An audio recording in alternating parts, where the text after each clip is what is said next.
দেশের অবস্থা অনেকটা ডায়াবেটিক্স রোগীর মতো হয়ে গেছে। আসসালামু আলাইকুম।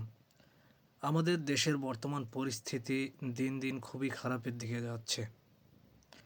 আমাদের দেশের অভ্যন্তরীণ যেই শান্তির জায়গা, অভ্যন্তরীণ যেই উন্নতি এইগুলো না করে আমাদের নেতাসমূহ, আমাদের দেশের মন্ত্রী আমলারা তারা রয়েছে অবকাঠামোগত উন্নয়নের দিকে। আসলে অবকাঠামোগত উন্নয়ন আ প্রত্যক্ষভাবে হলেও পরোক্ষভাবে তারা তাদের নিজেদের উন্নয়নেই ব্যস্ত আছে। একটা ডায়াবেটিকস রোগীকে আপনি যদি চিকিৎসা না করান এবং তার ব্যাধি যদি খুবই বেশি হয় আর তাকে আপনি সাদা পাজামা পরান, তাহলে তার সাদা পাজামাটা হলুদ হতে বেশি সময় লাগবে না। তো দেশের পরিস্থিতিটা এমন, যারা নেতা যাদের আমরা নির্বাচন করছি হয়তোবা ভোটের মাধ্যমে এবং তারা গদিতে বসছে এমপি মন্ত্রী হচ্ছে, তাদের অনেকেই আপনার নিজেরা গ্যাং তৈরি করছে। যে যত বড় নেতা হতে যাচ্ছে তার গ্যাং তত বড়। সে সন্ত্রাসী তৈরি করছে, সে অস্ত্র সাপ্লাই দিচ্ছে, সে নেশা সাপ্লাই দিয়ে যুবকদের মাথা নষ্ট করে দিচ্ছে, তারপর তাদের দিয়ে গ্যাং তৈরি করছে। যত বড় নেতা হতে চায় সে তত বড় গ্যাং তৈরি করে রাখছে। তার ক্ষমতা দেখাতে হবে, লোকজনের ভেতরে তার ভয় থাকতে হবে।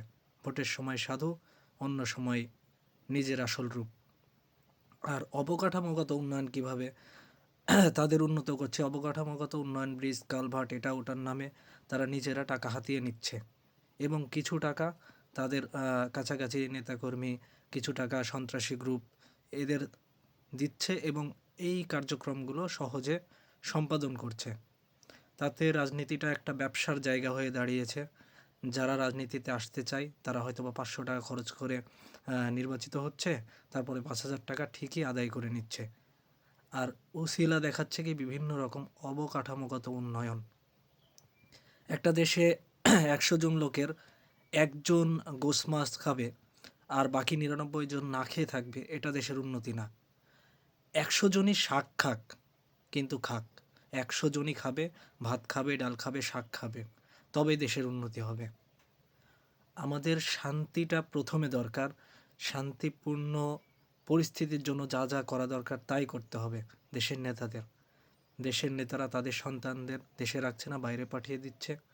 দেশের অবকাঠামোগত উন্নয়নটা তারা নষ্ট করে দিচ্ছে, তারা শান্তিকে ভঙ্গ করে দিচ্ছে, তারা তাদের নিজেদের উন্নয়নের চিন্তা করছে। তারা সন্ত্রাসী গ্রুপ তৈরি করছে, কিশোরদের হাতে অস্ত্র তুলে দিচ্ছে, কিশোর গ্যাং তৈরি করছে, মাদক তুলে দিয়ে তাদের মাথা নষ্ট করছে, তাদের পরিবারের সাথে তাদের সম্পর্ক নষ্ট করছে, তাদের জীবন ধ্বংস করছে এবং নিজেদের সন্তানদের বাইরে পাঠিয়ে দিচ্ছে সুন্দর জীবনের জন্য। তারপর তারা এইভাবে নিজের যোগ্যতা, নিজের যে সন্ত্রাসী কর্মকাণ্ড লুকিয়ে রেখে নিজেকে অনেক বড় দাতা হাতেম তাই মনে করছে। প্রথমে নিজেরা কাটছে, লবণ দিচ্ছে, তারপরে তার উপরে ব্যান্ডেজ দিয়ে বলছে আমার কাছে তো এখন মলম নাই, আমি চেষ্টা করছি। তো মলমটা তুমি পরে দিও, আপাতত যেন ওখান থেকে কিছু না বের হয়ে আসে, তাহলে ব্যান্ডেজটা দিয়ে রাখো। তো এতে হচ্ছে কি, ওই যে মরিচ আর কাটা ঘা, নুনের ছিটা কাটা ঘায়ে নুনের ছিটা, ওটা আরও বেশিভাবে সক্রিয় হচ্ছে কিন্তু আমরা বুঝতে পারছি না। আর এটার পিছনে আমাদের জনগণেরও দোষ আছে। আমরা একসময় ১ কাপ চায়ের জন্য ভোট বিক্রি করেছি, তারপর ১০ টাকার জন্য বিক্রি করেছি, তারপর হয়তোবা ২০, ৫০, ১০০, ৫০০ ভোট বিক্রি করছি। কী ভাবছি, ওই নেতা আসলে আমার উন্নয়ন হোক না হোক, ভোটের সময় এই নেতা আসলে এই নেতার কাছে টাকা আছে, আমি কিছু খেতে পারবো।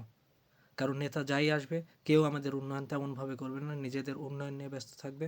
ভোটের সময় অন্তত নিজে তো কিছু খেতে পারবো। চাকরির ক্ষেত্রে তাই আমরা ঘুষ, বড় বড় আমলাদের, বড় বড় নেতাদের আমরা নিজেরা প্রথমে বিভিন্ন রকম ফল, বিভিন্ন রকম ছোট ছোট জিনিস দিয়ে ঘুষ দিয়ে, ভাই আমার ছেলের চাকরিটা একটু দেখেন, ভাই আমার এটাও একটু দেখেন। নেতারা খাওয়া শিখে গেছে, নেতারা এবার নিজেরা আস্তে আস্তে দাবি করা শুরু করছে, এত লাখ, এত লাখ, এত লাখ। আমরাও দিচ্ছি। তাহলে প্রথমত জনগণ নিজেরাই আমাদের নিজেদের পায়ে কুড়াল মেরে দেশের নেতাদের মাথা নষ্ট করেছি।